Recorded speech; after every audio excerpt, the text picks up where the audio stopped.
Kali ini adalah sebuah kasus kondisi di mana kita temukan adanya kelainan pada rahim yang sejak lahir mengalami kelainan bentuk.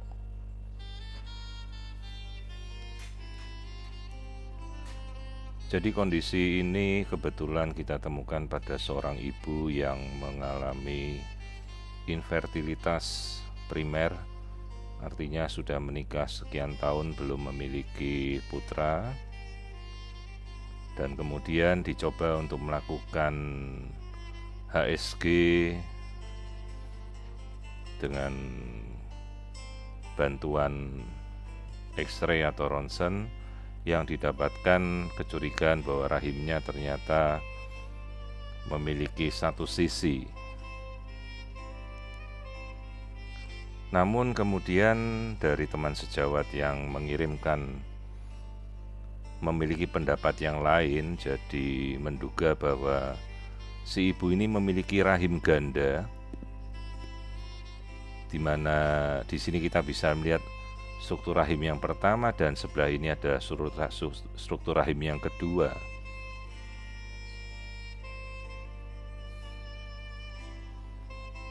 Di sini pada saat kita melakukan rekonstruksi dengan bidang 3 dimensi, maka kita bisa mendapatkan gambaran dua rahim dengan jarak kira-kira kurang dari 90 derajat,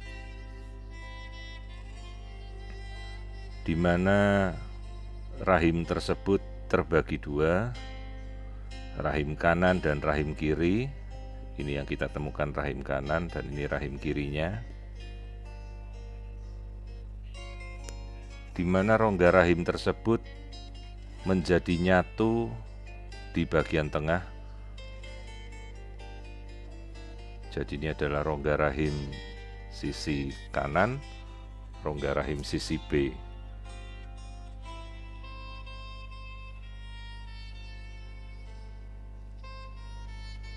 Jadi untuk mempermudah kita tulis bahwa ini adalah suatu kondisi yang kita namakan uterus bicornu. Cornu artinya tanduk, di mana ini kita bisa melihat tanduk bagian A sisi kanan, tanduk bagian B sisi kiri, di mana rongga rahim tersebut menyatu di bagian tengah yang kita namakan isthmus. Jadi pada awalnya kita tidak memikirkan ternyata si ibu ini memiliki rahim ganda.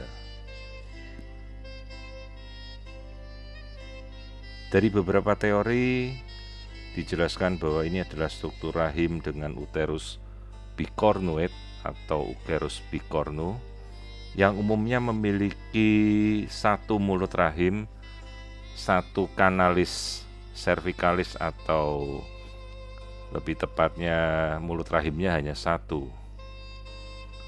Namun dari gambar ini kemudian ada lagi kecurigaan yang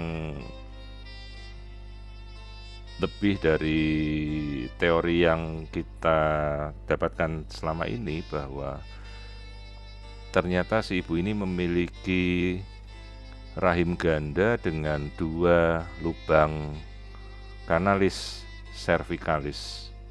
Dalam arti mulut rahimnya juga ada dua.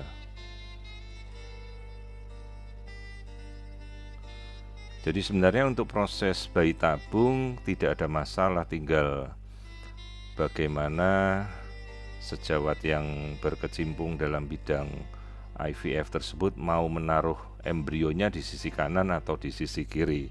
Itu tidak ada masalah. Hanya tinggal penempatan dari embrio itu harus dipastikan berada pada rongga rahim yang benar. Karena kita tidak tahu bahwa ternyata ini rahimnya ada dua dan terbelah di bagian tengah menyatu. Jadi pada saat kita melakukan transfer embrio, seharusnya kita pas tempatkan pada rongga rahim baik mau di kanan atau di kiri. Jadi ini adalah gambaran yang seperti sayap kupu-kupu ini. Ini adalah sayap yang kanan, ini sayap yang kiri adalah rahim yang ternyata ada dua rahim. Nah, rahimnya itu menyatu di bagian tengah atau kita namakan bagian isthmus. Jadi rongga rahim kanan dan kiri ini menjadi satu di tengah-tengah. Nah, dalam beberapa kasus kelainan, rongga rahim yang menyatu di tengah itu keluar menjadi sebuah kanalis cervicalis dan sebuah mulut rahim. Namun ini ternyata berbeda dengan teori yang ada, ternyata dia memiliki dua kanalis cervicalis, jadi mulut rahimnya sekaligus ada dua. Dan pada bagian luar ternyata kita temukan juga sekap pada vagina, jadi vaginanya bersekap seolah-olah terbelah. Ya, seharusnya untuk terjadinya kehamilan tidak masalah, tinggal Anda ini ditempatkan bayi tabung, maka embrio harus benar-benar kita tempatkan pada salah satu rongga dan diposisikan pada rongga yang tepat. Jadi dia punya dua kanalis cervicalis dengan dua buah rongga rahim normal. Jadi ini adalah suatu kasus yang kita namakan uterus bicornus. Struktur ovarium sendiri terlihat normal, tidak ada kelainan. Jadi si ibu ini pernah menjalani proses bayi tabung namun gagal. Dan waktu itu tidak diketahui bahwa ternyata rahimnya ada dua. Jadi ini adalah ovarium yang sisi kanan. Kita temukan ovarium, tidak ada masalah. Dan ovarium sisi kiri juga bagus.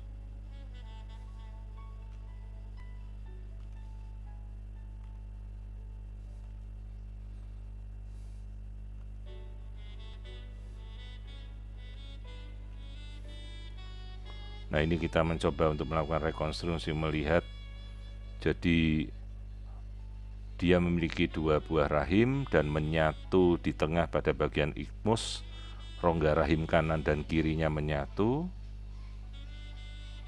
terus berlanjut menjadi dua kanalis cervicalis menuju ke bagian mulut rahim seperti yang kita lihat. Rongga bagian kanan menyatu di tengah menjadi rongga bagian kiri, kemudian keluar menjadi dua buah kanalis cervicalis yang terpisah. Dalam kasus seperti ini kemungkinan tidak bisa kita lakukan rekonstruksi atau repair untuk menyatukan rahim ini menjadi satu karena cukup berat. Dan juga kemungkinan tidak mungkin kita perbaiki lagi kanalis cervicalisnya yang ada dua muara ini untuk menjadi satu, karena mungkin akan mempengaruhi. Kalau si ibu hamil, maka mulut rahim ini bisa tidak kuat untuk menjaga kehamilan. Jadi kemungkinan ya akan kita biarkan apa adanya, sambil berusaha mungkin untuk menjalani bayi tabung, dan kita informasikan pada sejawat yang melakukan untuk menempatkan embrio transfernya pada rongga yang tepat, baik rongga kanan atau rongga sisi kiri.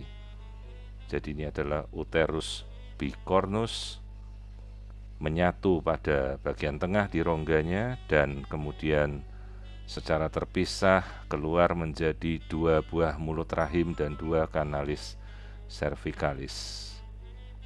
Jadi kasus yang cukup langka.